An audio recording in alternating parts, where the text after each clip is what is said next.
The following is a special presentation of TNN Sports. Las Vegas Boulevard, known as the Strip, filled with high-dollar action, where dreamers bet against the odds, looking to cash out on top. Today, those dreamers are the stars of the NHRA. Rolling at speeds over 300 miles an hour. Vying for the jackpot in the inaugural SummitRacing.com Nationals. It's coming your way from the Strip at the Las Vegas Motor Speedway.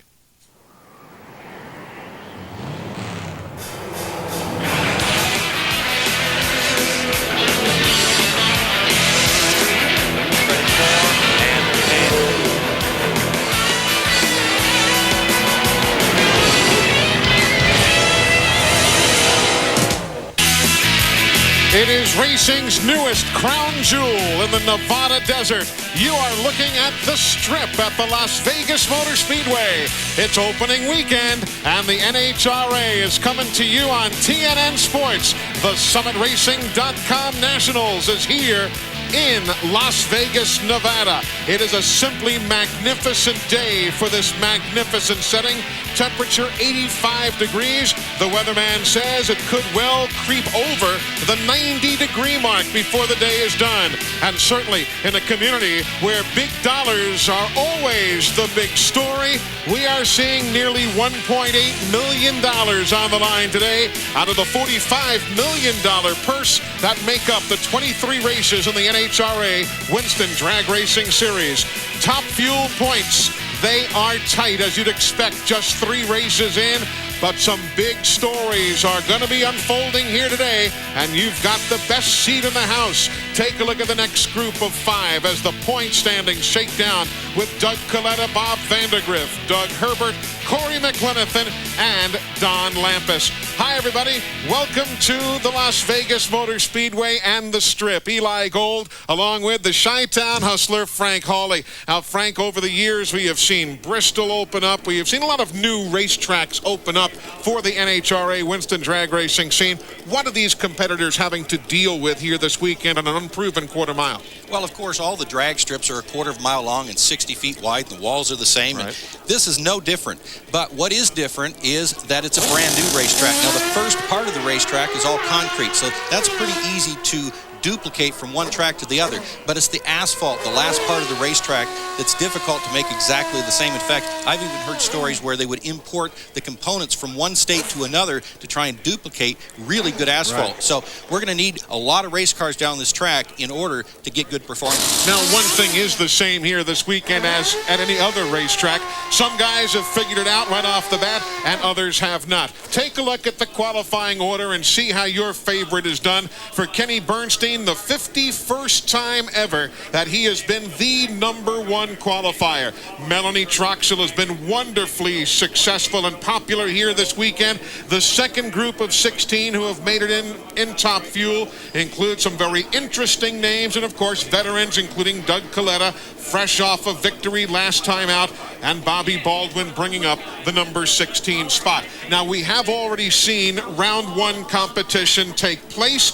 Here's how the ladders work through one round already complete. Advancing are Kenny Bernstein. Now, Tony Schumacher advanced only because Tim Gibson, who actually won the round, was found to have had unapproved fuel. That new 90% rule, 90% of nitromethane is all you're allowed. He was over the limit, so that gave the win to Schumacher. And there you see the others who have also advanced through round 1 of competition. Let's take you back now, and Frank, let's rehash what was a very interesting and scary run for the man on the near side, Doug Herbert. Well, Herbert's racing Dixon here in the first round of competition. He's actually out in front looking pretty good in that half track, spins the tires, and then has a huge explosion, a lot of sparks, blew a tire out, and was very, very fortunate to keep that car at Dixon's lane and in the center of the track, and he was okay.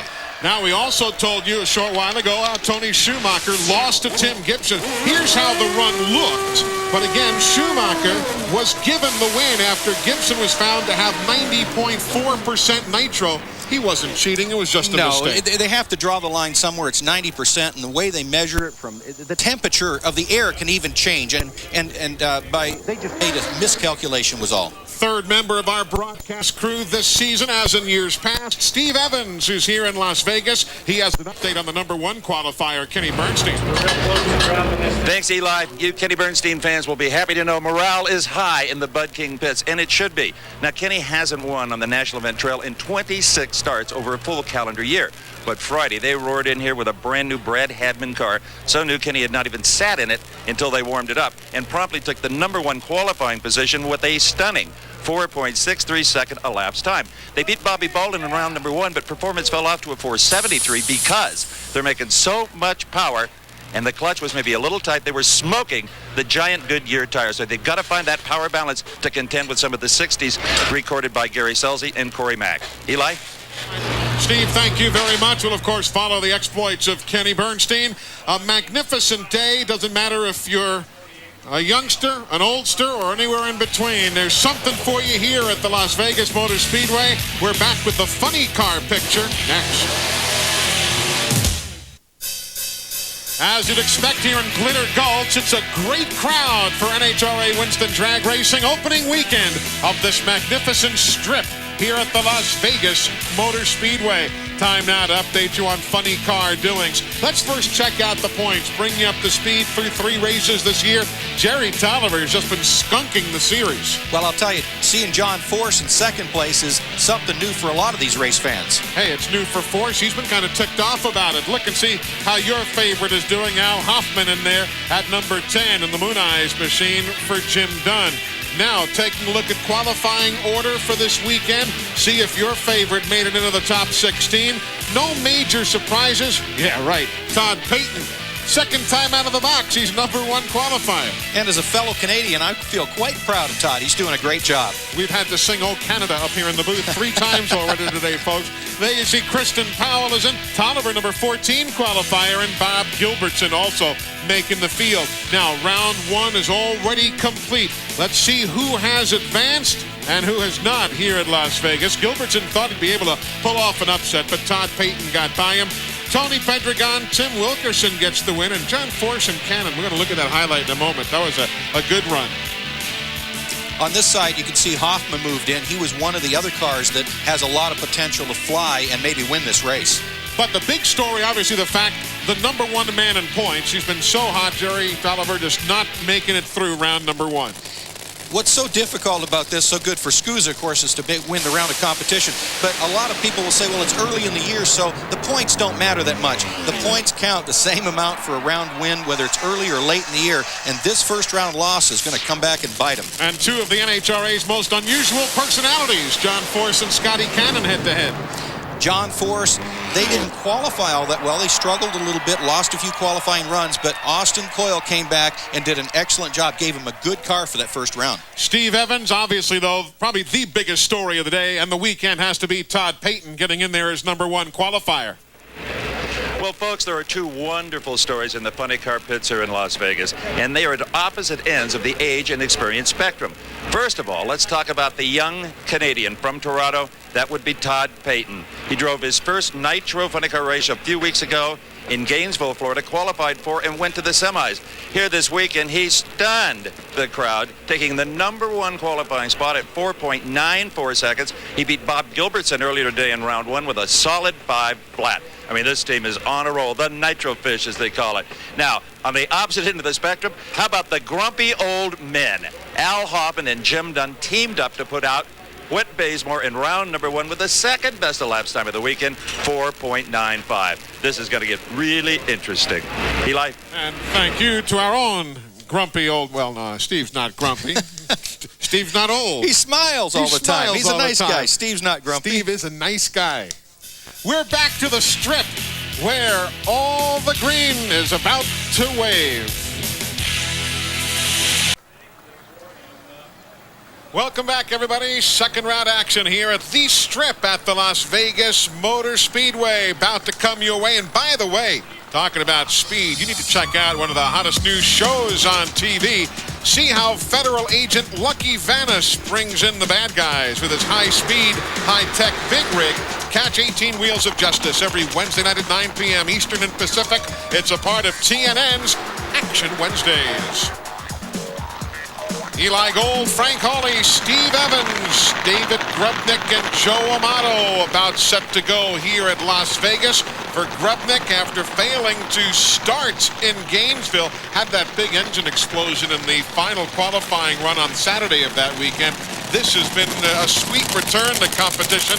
And, of course, Joe Amato, currently 4th in the NHRA Winston Drag Racing points for Top Fuel. This is going to be a real interesting battle. Amato, clearly the favorite here, got off and on the throttle because the car spun the tires in the first round of eliminations and still ran 4.84 seconds, which is about equal to what Grubnick had done earlier in the weekend. So we're looking for Amato. He's taking the other side of the racetrack, opposite of what he did in the first round of competition. I think Amato's the car to watch right now. Joe Amato lost in the second round at both Phoenix and Gainesville, trying to advance here in Las Vegas. Up goes Grubnick. Amato, less than a clean pass, but he's taking it on to the next round. Yeah, that's what he wanted to do, of course. The car left the starting line quite well. They softened it up a little bit because they had spun the tires earlier. It had a .88 60-foot time, which is a little slow, but you can see it spinning the tires as it gets down the track. Take a look at it again, coming at you. Grubnick, of course, just lost traction immediately. The run was over for him. You can see Amato about 300 or 400 feet down the track fighting to control the car. That's actually smoking the tires. You can see the track, the black strips of rubber on the racetrack. He's not going to be incredibly pleased with the fact that the car spun the tires and slowed down, although they're going to be happy with that round of competition. Frank, back to what we had talked about earlier. How long before a new racetrack, I guess due to the lack of a better term, is cured, becomes a veteran track? You know, some tracks never get good, but I don't suspect that's what's going to happen here. And they're going to get a lot of cars down the track. What we've got right now is we've got some new asphalt further down the racetrack. We've got some pretty hot conditions out there, and that makes it a little tiny bit slippery, as it does with all race cars. Steve, Snoopy's keeper has advanced. Amato's 300th round win. That's 301, but this is a tricky racetrack. Yeah, we're working hard at it. You know, the sun's out. We haven't had this kind of temperature on the track all year. It's a great facility, but you know, with the 90% nitro and the hot track, it's making everybody crazy. And smoking the tires. Joe Amato said a mouthful as you look at the number 3 man in points, Larry Dixon. Lost in round 2 at Gainesville, but he's been very consistent in general. They've been going rounds this year. And he'll be facing Corey McLenithan, who is currently 9th in Top Fuel points for NHRA Winston Drag Racing honors. As he gets set to square off against him, Corey Mack. Last year you saw him win the U.S. Nationals here on TNN Sports. And you know what these crew chiefs are doing is they're watching the cars run before them. They're going to be carefully analyzing the lanes. They're going to say, well, Amato smoked the tires in the middle, so we have to do this. And there are some, although they don't do it often, there are some last-minute adjustments the crew chiefs can make to the timers on the clutch to control how aggressive that car is on the racetrack. So if we see some tire smoke out here consistently, back behind the starting line, there might be some crew chiefs making some last-minute adjustments. Couple of veteran crew chiefs here. Dick LaHaye for Larry Dixon. Wes Cerny for Corey McLenithan. The winner advances to meet Joe Amato.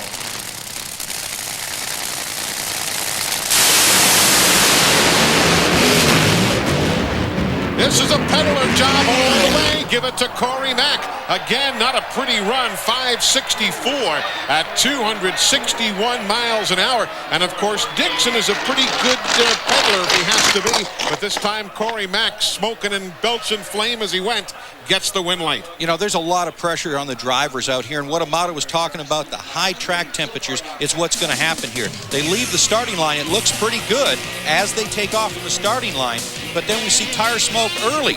Then Dixon's car starts to smoke the tires, drop some cylinders. They're off and on the throttle. Both drivers are very aggressive.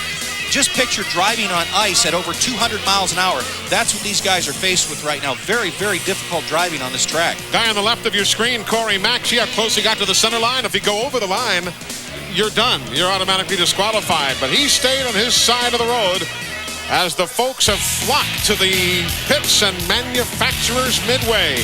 Opening day at the Strip in Las Vegas.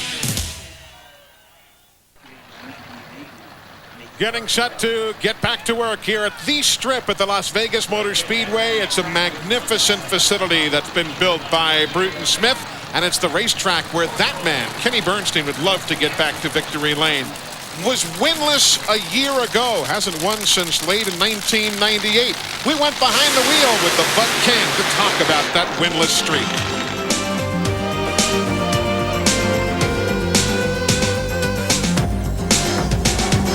You know, I think that when you go into a dry spell, it has a tendency, obviously, to grate on everybody, and you become a little more frustrated across the board. But you can't let that affect your driving. You have to continue to try to drive the same way that you always have your entire life. And you hope that mechanically you can keep doing the things that are necessary to win. Your day will come if you keep hammering it hard enough and doing the right things. But you can't go up there and change your style. If you do, you'll never win again. Any validity to that, Frank? Well, I think that it's going to have a lot to do with Kenny getting back into the winning circle. All the best drivers out there believe consistency is the most important thing. And think back, folks, if you're watching the telecast, or maybe you were down at Gainesville a few weeks ago, 6 runs in a row at Gainesville without smoking the tires. You got to go those rounds. That's the consistency he was talking about.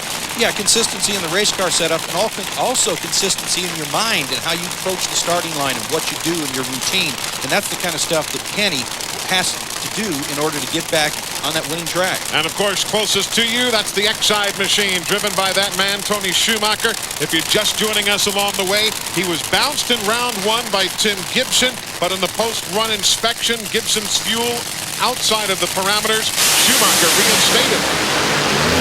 But up everyone goes in smoke, but Bernstein's going to pedal it on to the win. And Kenny was not particularly excited to hear that Gibson had been crossed out and Schumacher had been reinstated. But nevertheless, Tony, red lights, and then even though Kenny goes up in smoke, he's got the W. Yeah, you're right. At this point, it's kind of a moot point, of course, because Kenny Bernstein's going in here. Now, if you watch Schumacher's car carefully, it lifts the front end straight up off the starting line, and he kind of stepped off it on the throttle, and that can be a real problem.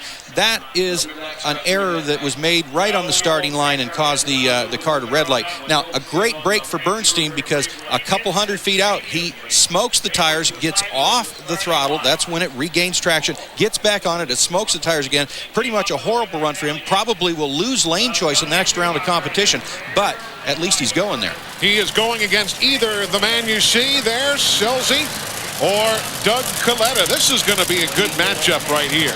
As Alan Johnson says, time to light this baby and go to work. Gary Scelzi. You talk about a team that has been loaded for bear. So too that man, Doug Coletta.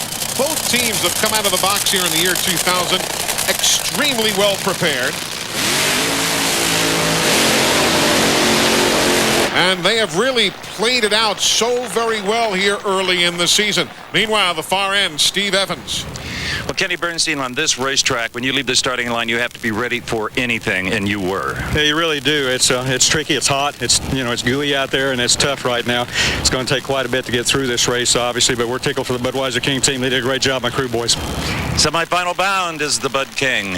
Against either the number 2 man in points, Gary Scelzi, or the number 6 man in points, Doug Coletta. Gary Scelzi telling me earlier today that he won out here twice at the old Las Vegas Speedway Park facility when he ran Top Alcohol Dragster and Top Alcohol Funny Car back in the early to mid 1990s. You know, Gary's going to have to be careful. They have to have made some adjustments on the car from the first round of competition, although they ran very, very fast at 467. When the car left the starting line in the first round, it actually had some haze, some visible smoke off the tires, and then it kind of dried up. They've switched lanes for the second round of competition, but I think if his crew chief, Alan Johnson, doesn't make some adjustments, they may be getting bit by that tire smoke. The Pomona winner, Gary Scelzi, against the Gainesville winner, Doug Coletta. Sponsored locally by the MGM Grand. Let's watch.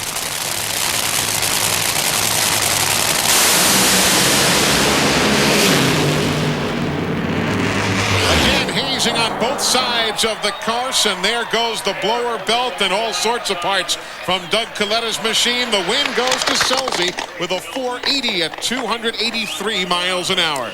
It looks to me as though they absolutely went back in and made the car a little soft. They had an 8.87 60-foot time. The car looked much more controllable leaving the start line. It didn't have the haze off the tires. Again, they smoked the tires a little bit further down the track, but Alan Johnson, the crew chief, he's a bright guy. That's why they've won a Winston Championship in the past. They can go back in and make those adjustments to make sure the car sticks. A pretty good side-by-side drag race.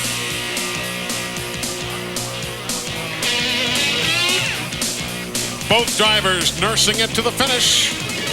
Lane choice goes to Selzy over Kenny Bernstein. On the other side of the ladder, you've got lane choice for Amato over Corey McLenithan. When we come back, the funny cars are next. TNN Sports is with you on opening day of the Strip at the Las Vegas Motor Speedway. It is a magnificent day here in the area just outside of Las Vegas, Nevada. Eli Gold, Frank Hawley, Steve Evans. Don't forget, folks, you can find out who has the dead man's gun this week. It's set in the Old West and has big stars, and it's all a part of TNN's Action Wednesdays. Check it out every Wednesday, 8 Eastern and Pacific, right here on TNN.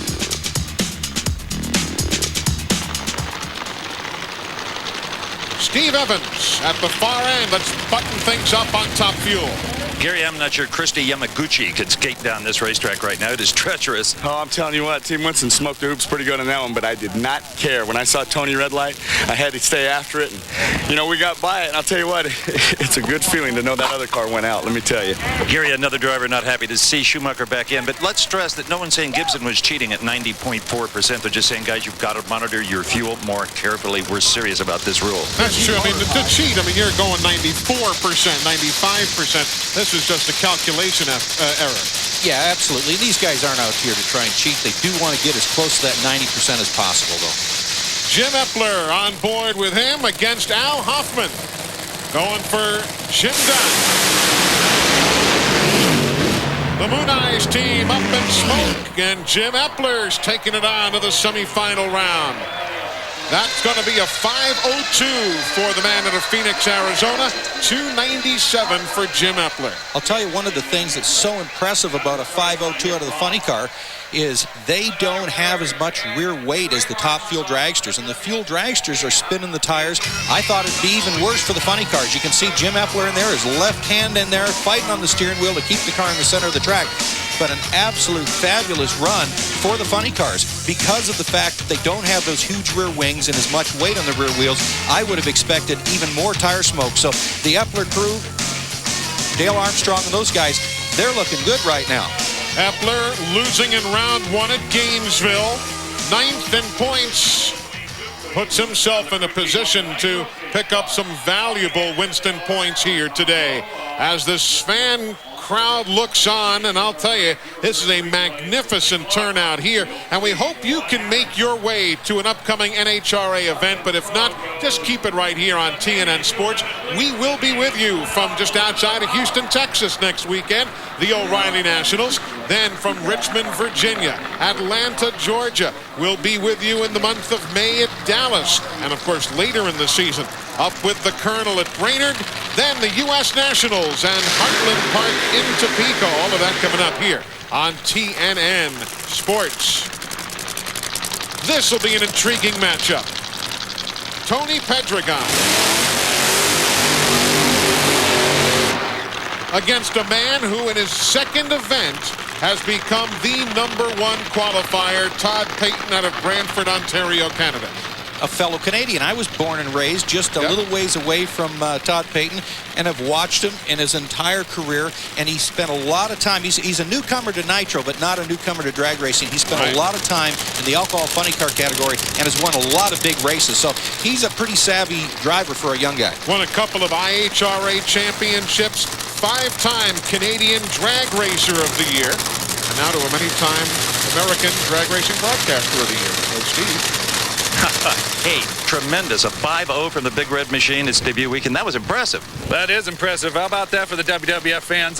This Big Red Machine, ever since we put this new paint job on, has been just tremendous. And Tolliver, unfortunately, went out first round, so he's back there really hyping this deal up. And, hey, the main thing is WWF is in the semifinals, and Stewart and Mans are just doing a tremendous job qualifying. The whole deal's just been on a string. Okay, Jim Epler.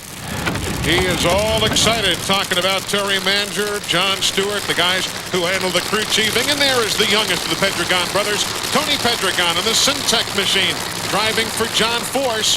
Tony coming in as the number 8 qualifier against the number 1 qualifier, Todd Payton. A lot of skating again, and give the win to Tony Pedregon at a 5:01 and an impressive 301 miles an hour. He really beat him significantly at the start. The reaction time of 45, a 4:58 to a 53 for Payton. Well, one of the things that Pedregon's run looks so good is he actually deep staged, and that's where you pull a little deeper into the staging lights. The pre-stage light went out. Now that's going to make his reaction time kind of artificially look better, but what's so impressive is it makes the reaction time look better. The ET looks slower, so that 5:01 is probably a high 490, which is a fabulous run. So an impressive run for Tony Pedregon. He will run off against either Tim Wilkerson or John Force. You'll be seeing that. Plus, upcoming in moments, Dean Scusa and Ron Capps back to the strip after this. Burnouts just wrapping up. John Force and Tim Wilkerson as we welcome you back to the SummitRacing.com Nationals. We are here at a simply magnificent racing facility. Over the years, you've seen events here at Las Vegas, from the big track next door, or the Pennzoil World of Outlaws, and the dirt track just behind that grandstand. And this is opening day here for the NHRA Winston drag racing teams. Far end, Tony Pedregon. He's advancing. Yeah. And he got a big hug from his crew chief, John Medlin. What's your secret, young man, 5:01? Well, the secret's Medlin and this attack team over here. Thank Syntec, and really we're racing a tough racetrack out here. I rolled in a little deep and it ran 01. We might need it if we have to race Superman, but that's not a bad number for deep staging. And it feels like it may be cooling off a little bit. That could be good news. And Superman, of course, the Castrol GTX car in the far lane there. John Force, there you see a close-up this weekend wearing the Superman insignia. There you see, well, kind of looks like John Force. At least he'll say it does. Force has a beard now, and I I've never seen Superman with a beard. I have no idea what's going on. And there's Tim Wilkerson, who won at Chicago last year. He's got a handful here against the number 2 man in points, John Force, the winner earlier this season at Firebird. He's got a chance, Wilkerson, to pull the upset. Give it to Wilkerson as John Force, at about the 330-foot mark, lost traction of 5:05 at 279 miles an hour. The Kenworth colors advancing to the semis. Well, we're starting to see a pattern here, I think, Eli, and that's going to be that a lot of the cars are going to favor the right side of the racetrack. Force got off the start line pretty good, but ran into a little bit of trouble. Down the track, it started to shake the tires. It would spin. You see the body kind of drop down and pick back up. That's as he gets off and on the accelerator pedal. Wilkerson, on the other hand, was doing a fine job. As John Force is over there having to get off and on the throttle, he's just got that pedal to the metal. He's keeping the car in the center of the track. Near the end of the track, you can see some orange flame out. It means that it's damaged the engine. There's some problems there. A little bit of oil smoke out the back. That's not going to be a problem for him to fix the next round of competition, but it certainly slowed the car down at the other end of the track. So Tony Pedregon will have lane choice over Tim Wilkerson, but trust me, Wilkerson doesn't care. He's just happy to be around for the semifinals. And now here's a good matchup coming up right now, as Dean Scusa and Ron Capps will be squaring off. Hey, how about the upset, Steve? A big one. Nobody gets more excited than the man from the land of Lincoln. How about it, huh? Oh, man, spectacular, spectacular. I seen a lot of Castrol out in front of me there. I was a little worried, but my old Pontiac actually hung in there. You know, we got a saying, no Fords in the finals. That's our deal this year. So just trying to be consistent, trying to go down the racetrack for our folks at Sioux City Kenworth. Can't be happier for our performance, but tell everybody at home hello. Thanks. He's going to meet a tough Ford in the next round. No doubt about that, as Tony Pedregon is on the horizon. The burnout for Ron Capps, who advanced out of round number 1 with a win over Bruce Sarver. Ron Capps Career-wise, 8 wins and 14 final round appearances, and I tell you, this is the first time that he has been sky high. You know, you take a look at what this year has been like. It really is spectacular. As a matter of fact, we talked with Ron just the other day, the fact that now he's working with the Snake and Ed the Ace McCullough, and he said, quite frankly, Eli, this year has almost been too good to believe.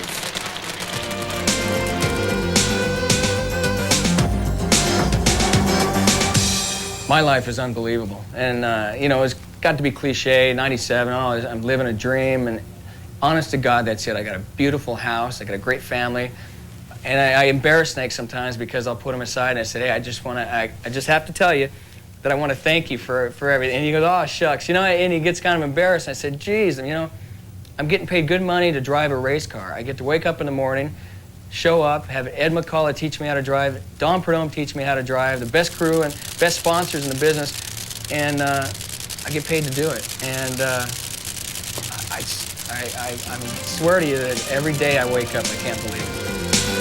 Caps against Scusa to advance to the semis.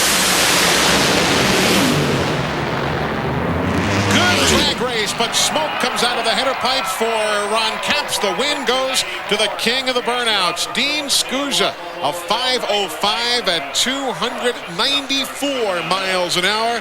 Here's a guy who has a journalism degree from Ohio University, and I believe he's about to write a heck of a story here today. Well, that maybe helped Scusa with some of those great interviews. But you can see here from inside the funny car, you can see the parachute handles flopping to the left there, or up to the right of the screen. He reaches up, puts the chutes out. Driving these cars is one of the most exciting things on the planet anybody could do.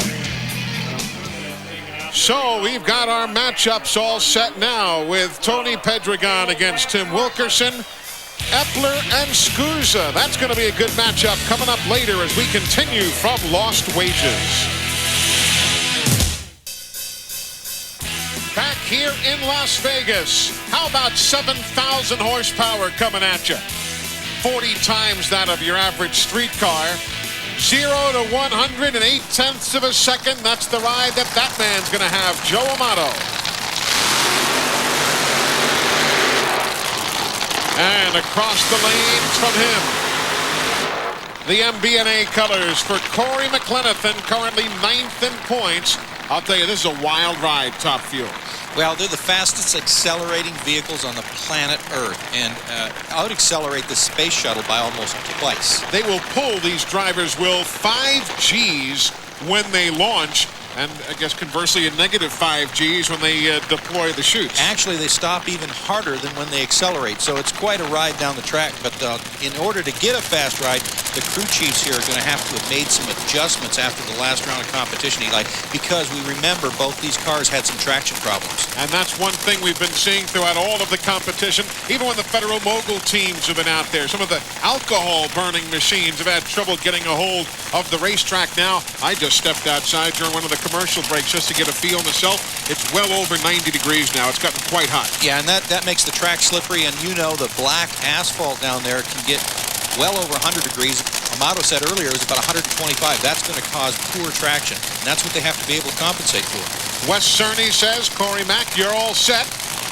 Jimmy Prock tells the same to Joe Amato, the crew chiefs. Let's see who advances to the first ever finals here in Las Vegas.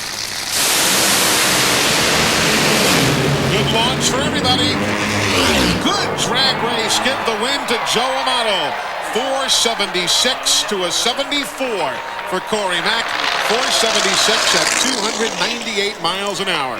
This is the closest drag race we've seen in the entire event. In fact, the margin of victory was just 1/1000th of a second as they took off from the starting line. Amato got the jump by a lot, about a couple hundredths of a second. At 330 feet down the raceway, they were almost at a dead heat. This is one of the races where the drivers are not even going to be able to tell who won the drag race. The crew chiefs did an excellent job. They got the cars performing well, a good side-by-side race, but this is one that needs that CompuLink electronic eye to actually pick out a winner. So Joe Amato had lost in the second round at Phoenix and Gainesville, has now advanced to the finals here in Las Vegas. Hey, are you a golfer, Frank? No, I did a little bit when I was a kid, but not for a long time. Well, I'll tell you about a great golf combination that's out there. talking the other day to Kenny Bernstein. He gets out there, goes golfing with Gary Scelzi and Joe Amato. He'll tell us about it behind the wheel.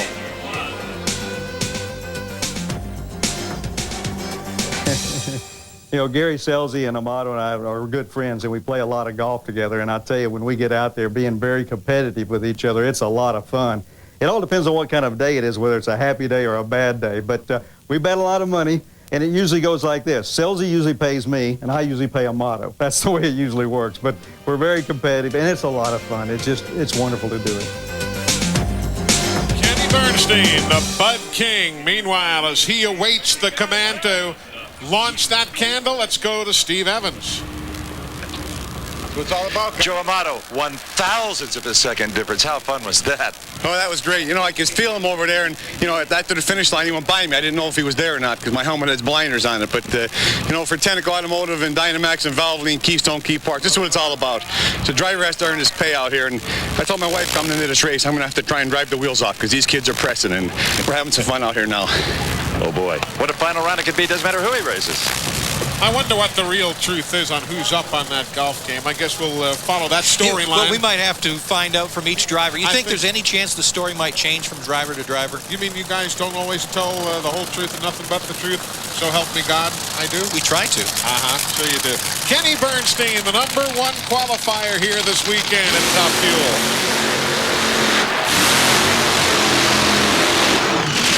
And he has drawn a tough assignment, Big Red, Gary Scelzi. This is going to be interesting because Scelzi, as we said earlier in the show, began in spring training as that whole team probably is best prepared as anybody was showing up in off-season testing, and they've just carried it now, got the win at Pomona, and #2 in points. They're ready. They're loaded. And they've got an opportunity now to move over to that right side of the racetrack. It's really difficult to tell why one lane will end up developing better traction than the other. Sometimes it can be just a perception where you get the better cars running on one side and they automatically perform better. But Scelzi right now has got to feel good that he got lane choice and got to move to the right side of the track. Although, for what it's worth, watching some of the Federal Mogul runs a while ago, they were having a lot of trouble on the right side. Yeah, it depends on the category. Sometimes, historically, it's always been strange that the fuel cars always like the opposite lane that the Pro Stock cars do. So it depends a lot on the setup of the car, the type of vehicle that's being raced. But right now, Scelzi's got to feel like he's in a pretty good position. You've known Bernstein for years. Is he pressing at this point because Bernstein's a pressing person when Tuesday afternoon? Yeah. But can you overdo it? Can you over-engineer? Let's see if they have. Another great drag race. And give the win to Kenny Bernstein. He's going to the finals over Scelzi. A 471 to a 472. It'll be 27/100ths of a second, the margin at the finish. Well, you were asking if he's a pressing guy, and he pressed Scelzi on the starting line there. A 470 to a 5.0 reaction time, 0.03 of a second. They also ran a 100th of a second better at the finish line. So a very good run, and Kenny's the kind of guy that's aggressive. It's like Amato, talking about these young guys coming out and getting us. These guys have been around a long time. They're veterans. They're not going to make the mistakes. Enjoy the ride. It's over that quickly in 4 7/10 of a second. So Kenny Bernstein and Joe Amato. Who's going to yell 4 when that one gets set to go? A couple of golfing buddies, a couple of vacation buddies. They've spent a lot of time together with families away from the track. They're going head-to-head as we head towards the finals later in our coverage. The funny cars about set to roar into your living room as we welcome you back to the Strip. And there is a man who is hoping to be able to pull off a tombstone pile driver against his opponent, Jim Epler, facing Dean Scusa.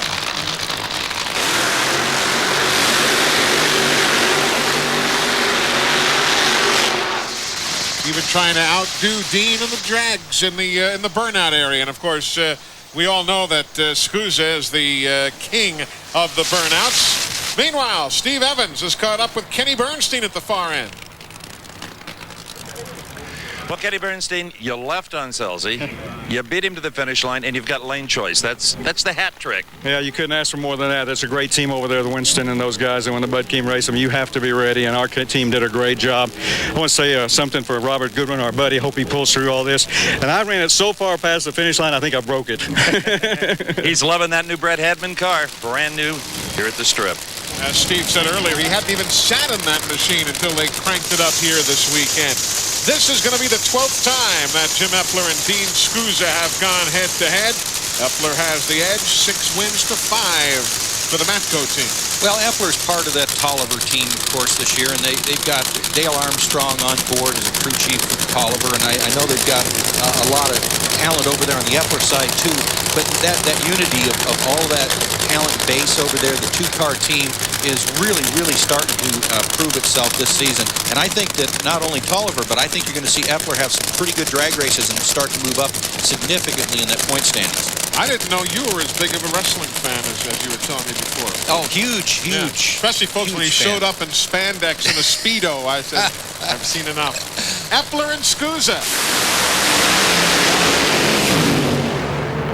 Epler pulling away and throws his opponent into the turnbuckle. Jim Epler's going to the finals with a 5-second run at 302 miles an hour. That 5-second flat on an afternoon like this is going to serve notice that he's ready to go into the final round. They've got a great program put there together. And a good drag race. Both the cars ran over 300 miles an hour. You can see in this shot here what it's like to drive one of these Nitro Funny cars. A lot of steering wheel action to keep that car in the center of your lane. After losing in the opening round at Gainesville, Jim Epler's in the finals here in Las Vegas. Against whom? Well, that's going to be the question that has to be answered upcoming here in just seconds. It will be either that man who has his sights set on the finals, Tony Pedregon, or Tim Wilkerson, who will be across the lane from him. Meanwhile, the far end, Steve Evans standing by with Jim Epler off to that great run. The snack bar and rub mustard in his eyes. My favorite wrestling move. Hey, I'll tell you what, whatever it takes. How about that, Las Vegas odds makers, 25-1. Never underestimate WWF. Into the final round. Now we got to carry the torch, but hey, the big good news is moving up in the points, and Kane will be proud, I'm sure. And our good buddy Bob Fry put $50 down on that, Eli. Of course, Kane eats sandwiches bigger than Bob Fry, so I'm sure Bob will be very proud as well. Tony Pedregon. You know, he made an offhand comment there, Epler did, but some of the race and sports books out here at the hotels and casinos carrying this event on the big board here this weekend. That's exciting. I don't know. I didn't get in on any of that action. No, I didn't either. I was just looking for medicinal purposes.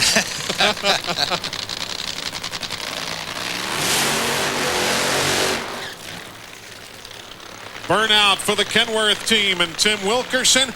This track has held up pretty well today in 90-degree temperatures. Tony Pedregon was talked to earlier in the day about how the Strip at Las Vegas is coming along. They really built it right, and again, once it is conditioned with a lot of rubber, I do believe it's going to be one of the best on the circuit, even with the warmer conditions that we have. The cars are going just fine to about 1,000 feet, then you're having to drive it a little bit because they start slipping the tire, and again, that's just because it doesn't have a lot of rubber out there. A man with 8 career funny car wins against Tim Wilkerson, who won at Chicago a year ago. Now, Wilkerson just moments ago actually got to the starting line late. They roared up here. They were hurrying around the car. They obviously had a few problems making that call. We're going to have to find out if that's going to affect the car's performance. You've got a buddy works for that team, don't you? Yeah, a friend of mine named Fred Mandolini spent a lot of years racing alcohol. Actually helped me with one of the Miller Top Fuel cars a few years ago. The guys are going to the finals. Pedregon pulling, and though he hazes it down the end, he'll hang on for the win at a 499, 301 miles an hour to a 509 for Tim Wilkerson. And this was almost predicted, I think, on his last round of competition. I talked about him pulling in a little bit deep into the staging lights, which helps your reaction time, hurts your ET.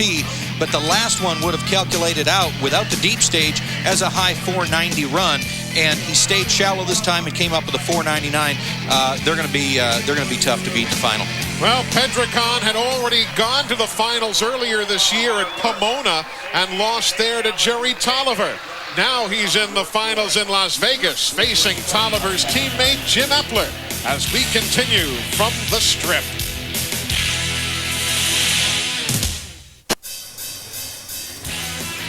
Back with you here at the Las Vegas Motor Speedway. Our first look in our telecast today of the Pro Stocks. Let's see how they're doing. Hey, it's been an all jag all the time kind of season. Winning at Pomona and Phoenix. Frank, he's been tough. Well, they have the Coughlin family's been tough in drag racing over the years, with Dad Jakes being a drag racer a number of years ago in all sorts of categories, but Pro Stock is where they've really started to make the reputation. Now we're set for semifinal action. Let's see how these guys have gotten to where they are thus far today. You'll see who pulled off the win. A big win there for Troy Coughlin over the #1 qualifier, Ron Krischer, who had been strong throughout the weekend. Warren Johnson knocking off his son and then knocking off the guy to whom he provides engines, Richie Stevens. Yeah, and we talked about it earlier. What would Warren do? Sell an engine that's better than his engine to somebody else? And generally they don't. They keep the fastest ones for themselves. That is Jeg Coughlin. You're looking at him right there. Known for his great reaction times. And as we said, he already won this year at Pomona. He won at Phoenix. And really has been very, very strong. We've got an onboard listen to the Jegs team. 4 feet. See exactly what, if anything, they are saying one to the next. The driver has to have a lot of concentration as opposed to the starting line, so quite often when they get talking on the radios as they approach the starting line, the banter will stop. Getting set to go against the Cowboy, Mark Pollock out of Akron, Ohio. Sponsored by Summit Racing. Here they go. Reaction time to Pollock. The battle is a good one. The power to Jag, and he's going to another final. Jag Coughlin at 7:07, 195 miles an hour. A little bit of saving grace here for Mark Pollock. Although we lost the round of competition, Mark's been struggling over the last year or so with his reaction times, and he had a great one there and left 0.03 of a second early. So we've got one of our finalists in Pro Stock. We've got them both already set in funny cars. Steve is standing by at the far end with Tony Pedregon. Tony Pedregon, I have been authorized to give you lane choice at 499. Well, that's pretty close. I don't know that it really matters a lot. The other guys seem to be getting down that other lane, but really a tune-up's coming in right in the nick of time. Really want to try to pull this off for Syntec and Ford and MacTool. Auto Value, they've really been standing behind us, and Medlin, of course, and really like to win it for Force. But these guys are doing a tremendous job, and it'd be nice to win it. And Force wants that WWF. You know that. That is indeed the case. That has been a little sore spot all year for John Force, now trailing in points to the WWF team. Now can Troy Coughlin win here, knocking off Warren Johnson and join his brother in the finals? Well, Warren's got to feel like this Coughlin family is really starting to gang up on him. And Dick Maskin is the crew chief for the Coughlins and starting to build that power. And it appears that he's an equal of Warren Johnson when it comes to making Pro Stock engine power. One of the most remarkable stories, I think, that Warren Johnson has won a race and finished in the top 5 in points for 19 years in a row. Remarkable. Johnson on the left, Coughlin on the right. Reaction time to WJ. The power is for WJ. It'll be Johnson and Jag in the finals. 7:07 at 195 miles an hour. 7:07s on both sides of the racetrack. One of the really exciting things about Pro Stock competition is how close the racing is, often within a few thousandths of a second of one another. And it's interesting, they always say that Warren, not the best reaction time man, and here he beats the much younger Troy Coughlin when the light turns green. So the matchup is a good one. Warren Johnson, Jag Coughlin. When we come back, we've got more coming your way. Don't leave us now. It's just now getting good. We continue from Las Vegas after this.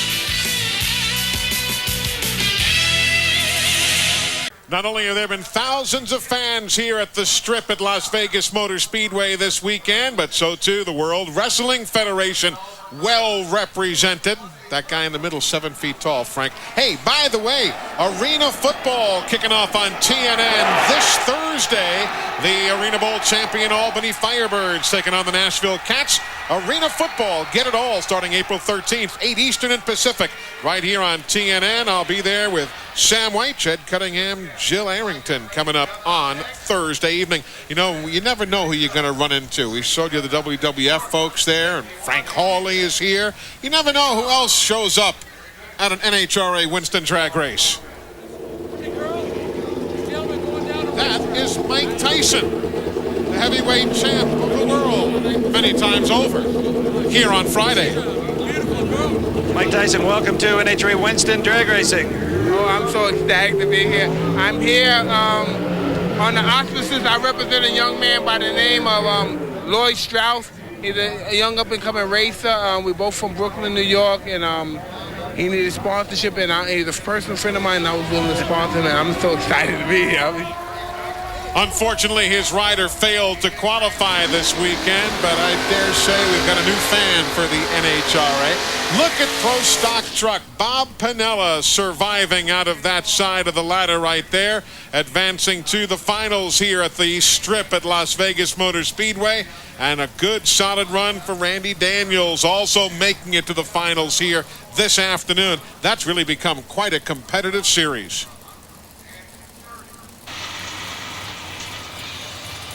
And two of the brightest stars in the series are meeting in the finals here today. Number 2 man in points, Bob Piniella, against that guy, number 3 in points, Randy Daniels.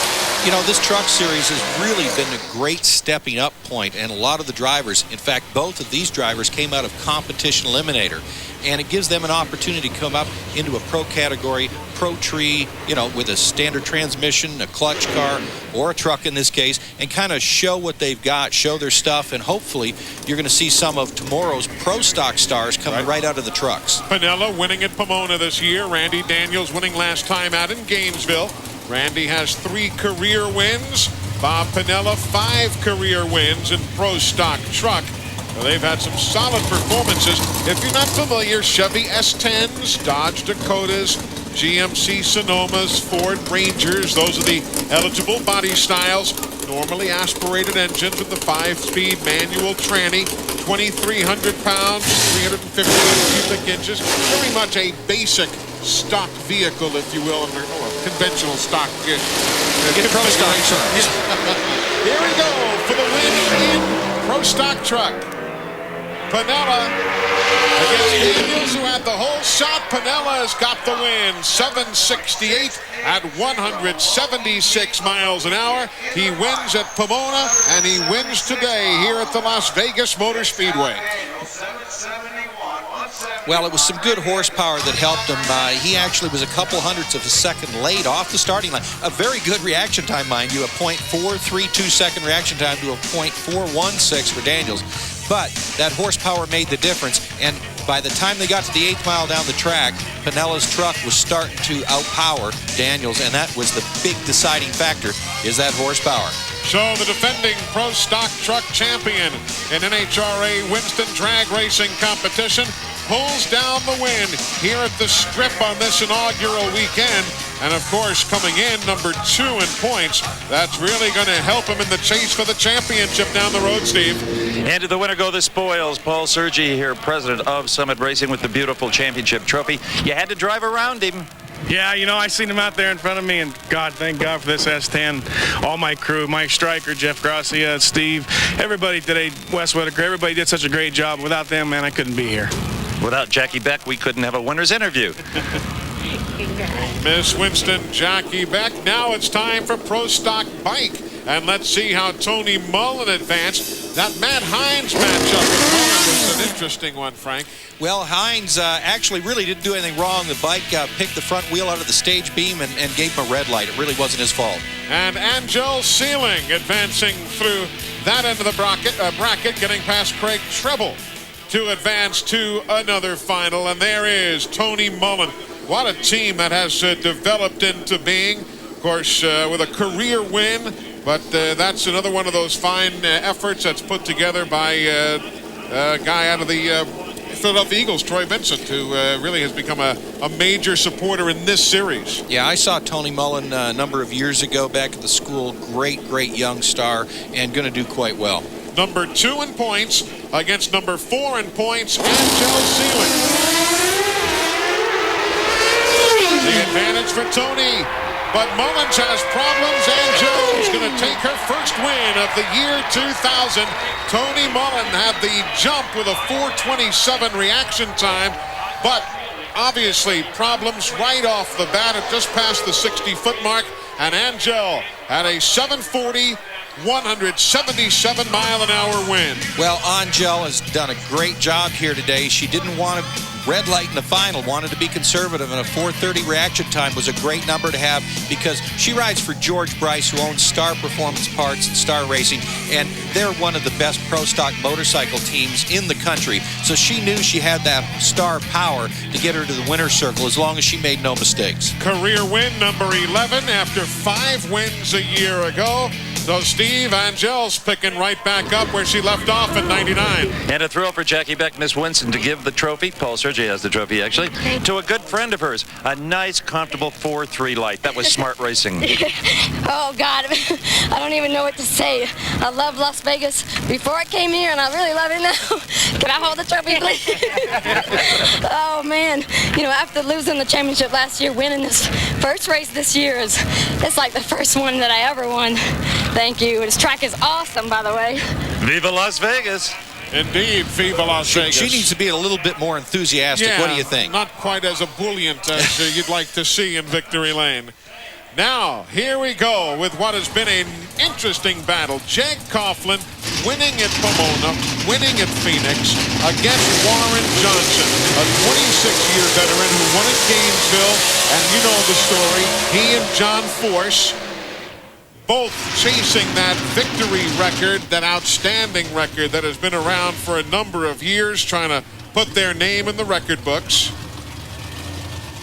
Bob Glidden, the man that everybody is looking at. 80 wins already for Warren Johnson in his career, trying to bypass the 85. You can see how much smoke builds up in the cockpits of those cars when they're backing up, and that's why they open the door to get that smoke out. Listening in to Jag's radio as they get set for this final round run. Again, Warren Johnson earlier today had some great reaction times. Proves that the older you get, you don't get slower, right? Indeed.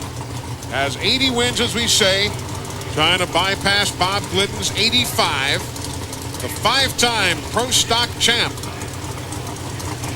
If you were coming into this race and you wanted to pick the best Pro Stock final possible, I think you'd pick this one right here with Coughlin and Warren. And Jag beat Warren Johnson at the 2000 season opener at Pomona. So they've gone at it many times and already this year. Let's see who takes home the hardware from Las Vegas. Staging game. Well, Warren tends to do that sometimes. He'll want to hang back, but Jackie goes in first. Now Johnson is in. Here we go. Quickly, but Johnson recovers. Is it going to be enough? Here comes Jag, and he's going to keep this juggernaut going. 7:07 at 195 miles an hour. I think we got the next lap on this. Good job. Good job. Hold the motor down pretty hard low here. Let's watch it again. Off the starting line, both pretty good reaction times, but Jag had a couple hundredths of a second lead. Warren's car actually 60-footed a little better, but down in the middle of the course, that Dick Maskin power started to take over. He had a mile-an-hour advantage and a couple hundredths of a second at the 8th mile. 13 career wins and 18 trips to the finals. Here it is again. This isn't what Warren Johnson wanted to see. You can see as he left the start line, his car wiggled around. And so although we see nitro funny cars do that occasionally, that's very unusual for a Pro Stock car. He might have had some problems initially. And remember, Jag has one of our onboard cameras. Off the starting line, moving that shifter back and forth, and he actually has an electronic light in there that flashes that tells him when to make the shift into the next gear. Now Now Steve has Mr. John Hedges from Summit Racing, and Jeg is there as well. Jeg is here as well. What is it with this team at altitude tracks? You just dominated. It's Denver, Phoenix, and now here. I tell you what, Dick Maskin and his whole team at Dart Machinery's just got a tune-up for it. We've been working real hard the last couple of years, and we struggled in spots, but what can I say? And everyone at Team Jegs has done an excellent job this weekend. Beautiful facility. Summit Racing put on a great race this weekend, and my hat's off to them. And this is going to be an excellent race for us in the future, and we can't wait to come back every year. Congratulations. Let's take a look at the Pro Stock points, Eli. Let's do so. Jeg was leading the points coming in, so this is going to further cement that lead, Frank. That isn't what Warren Johnson wanted to see. There you see Troy Coughlin, Jeg's brother. And now the funny cars there to the staging lanes. Then Top Fuel before we wrap up.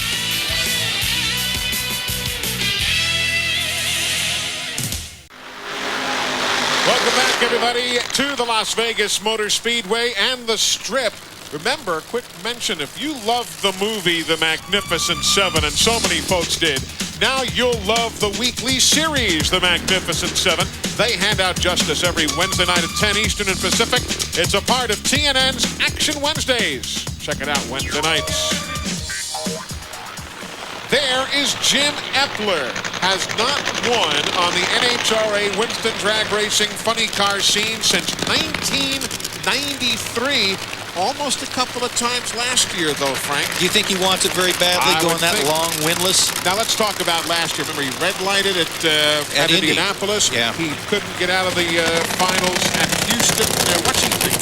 Well, I think that what he ought to be thinking right now is let's not make any mistakes. It's a tight drag race. This is not a give-me, but he has to be on time on the starting line. But what he really doesn't want to do is start thinking a lot about the fact that he's gone 7 years winless, because that sometimes can put enough pressure on a driver where he doesn't perform better under pressure. It actually can bother him. So if I was helping or advising Jim right now, I'd say, hey, just take it easy, have some fun, and go up there and do a good job for us. There's John Medlin telling Tony Pedregon, you're all set. Tony is 4th in points. Epler is 9th in points. Someone will be a first-time winner in the year 2000 here in just about 5 seconds. Smoke from Pedregon. Epler's going back to victory lane. How about it at a 498, 302 miles an hour? Tony had him, and then the smoke. Boy, I'll tell you, the car left the starting line soft enough where I can't even believe that it recovered that well to run a 498. The team did a fabulous job on setting the car up for the final round. Let's watch it again. You'll see the red machine, Epler. They get out in the middle of the course, and Tony's way out in front, a couple car lengths, but then he has some real problems. Here again at the start. Tony's car's moving hard. It looks like it's going to repeat and run a 4-second run, but then he has some trouble down in the middle of the track. Reaction time went to Tony Pedregon by a couple hundredths of a second, but when his car quit, there isn't anybody that was happier than Jim Epler to see that Pedregon car disappear. Steve, be careful, they don't throw you off into the turnbuckle or something. They'll be Raising Cane in victory lane tonight. Jim Epler, great job. You saw a lot of that Castrol car for a few feet there. Oh, you have no idea. I did see a lot of it. We haven't had a lucky round, and that was our lucky round. But I got to tell you something, for WWF, Kane, all these guys that support this thing, I mean, it's just been a dream deal. Jerry Tolliver, thank you for this opportunity, and it's going to be a fun year. I just got to tell you, this Castrol and WWF rivalry is going to get exciting. Well, Sergio Summit has the championship trophy, the first one he's seen in 7 years. And let's go with that man as the Mopar high performer of the event. You got it, Jim Epler. You are the man here today in funny car. Now, what does this mean in points? Remember, Tolliver, who led the points, did not get past the first round, though he does hold on to the lead over Pedregon, and Epler jumps from 9th to 5th. That's great, having both the cars in the top 5. So 4 of 23 events done for funny car. Top Fuel is coming up before we put a capper on it from Las Vegas. The online automotive superstore, wrenchhead.com. You know, millions of replacement parts are available, performance parts and accessories. Plus, of course, what really attracts Frank Hawley's attention, free shipping. Wrenchhead.com. Parts online all the time. Eli, as a racer, we go for anything that's free. You know that. Broadcasters, too. On board with Kenny Bernstein, trying to make it a clean sweep of the weekend after being #1 qualifier. He's going against his good buddy, Joe Amato. Now, remind me here, on the golf course, was Amato paying Bernstein or the other way around? I think they all pay each other. Okay, well, we're going to find out if there's any paybacks right now. Getting set to go here in Top Fuel. Joe Amato, a 5-time NHRA Top Fuel champion, against Kenny Bernstein with 22 Top Fuel wins and 30 in Funny Car. It's important that the guys win this final round, but I'll tell you, these guys are really close personal friends away from the racetrack, and that's got to take a little tiny bit of the pressure off it and make it a little bit more fun than it might be otherwise. Let's see, final run of the day, Amato and Bernstein.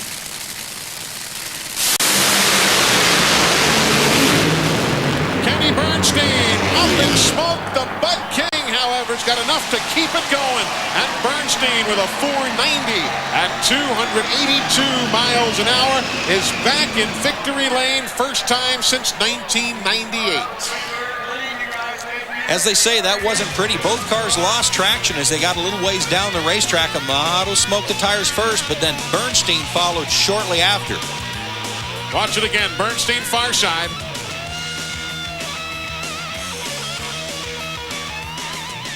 A good start. They got out, but then Amato smoked the tires, got off and back on. Amato at this point seeing Bernstein smoke the tires, so he's going to stand back on the gas, but in a few seconds, it was all over. Couple of 5-time champs. And you see that smoke just bubbling off those big good years, but they're going to bubble off all the way to another trophy. Steve, it's about time for the King. It is indeed. And how about the fans of Top Fuel? 4 races in Y2K and 4 different winners. Kenny, they're always sweet, but after a dry spell, particularly special. Oh, it certainly is. It's no question about it. It's sweet for the Budweiser King team and Prolong Mac Tools. Winston Vegas, great. Bruton Smith, wonderful. I'll tell you, Little E, we're proud of you too, buddy. We had to get one after you won last week, and we're just really proud to be here. And I tell you what, it's been a great race, and anytime we race our buddy here, it's fun, but we hate it. Good job, guys. A great tire smoking final. Thank you so much. Great. All right.